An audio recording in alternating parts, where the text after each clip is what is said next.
Bienvenue à toutes et à tous dans ce second tutoriel sur comment générer un Padlet, c'est-à-dire préparer le tableau numérique à la création d'éléments pédagogiques à destination des élèves. Nous nous retrouvons sur cette page d'accueil après s'être connecté qui résume votre activité sur Padlet. Et donc au premier plan, vous avez l'ensemble de vos séquences, de vos activités que vous avez créées au cours du temps. Donc pour créer une activité, il suffit de créer un nouveau Padlet, ici.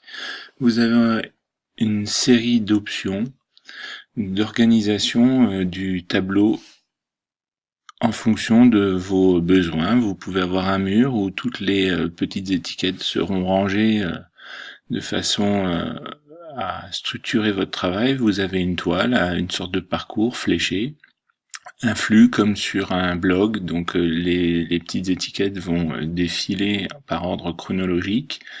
Vous pouvez faire des grilles, vous pouvez faire une étagère ou un tableau. Et enfin, vous pouvez faire comme si votre Padlet était une conversation de SMS. Donc on va choisir la toile. Donc vous voyez, il y a un démarrage. Ici, vous avez le nom du créateur et un petit texte qui est publié de façon aléatoire. Donc ma épique toile, on peut le remplacer par mon premier Padlet, ici. Ici, on peut remplacer aussi la description pour avoir une description qui correspond à l'activité désirée. Ensuite, on a le papier peint. Le papier peint, c'est la photo d'arrière-plan. Donc la photo d'arrière-plan, il y en a toute une série que vous pouvez sélectionner. Et vous pouvez aussi ajouter le vôtre à partir de votre ordinateur en glisser-déposer ou tout simplement en allant dans le dossier images ou en prenant une photo à partir de votre webcam. Ensuite, si on continue, on peut choisir la couleur de la publication, fond blanc, fond noir. On peut choisir la police de caractères. On peut choisir une icône pour symboliser le Padlet. Ensuite, des choses un petit peu plus importantes, déjà, c'est surtout en fonction de votre usage, c'est le choix de l'attribution d'un nom pour la publication des étiquettes. Est-ce que on peut placer des commentaires? Est-ce que les élèves peuvent commenter vos publications et est-ce qu'ils peuvent réagir à vos publications?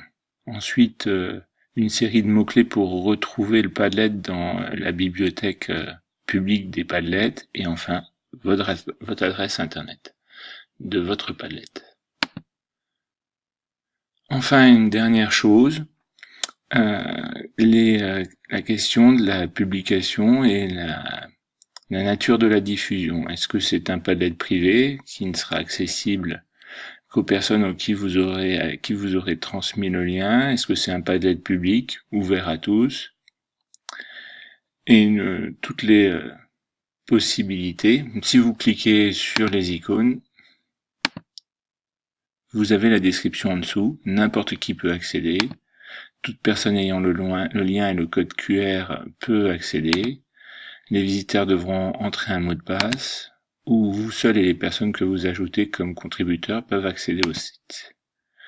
Vous avez même la possibilité de déposer une sorte de copyright. Est-ce que vous autorisez d'autres personnes à réutiliser votre Padlet et vous donnez aussi les consignes de publication.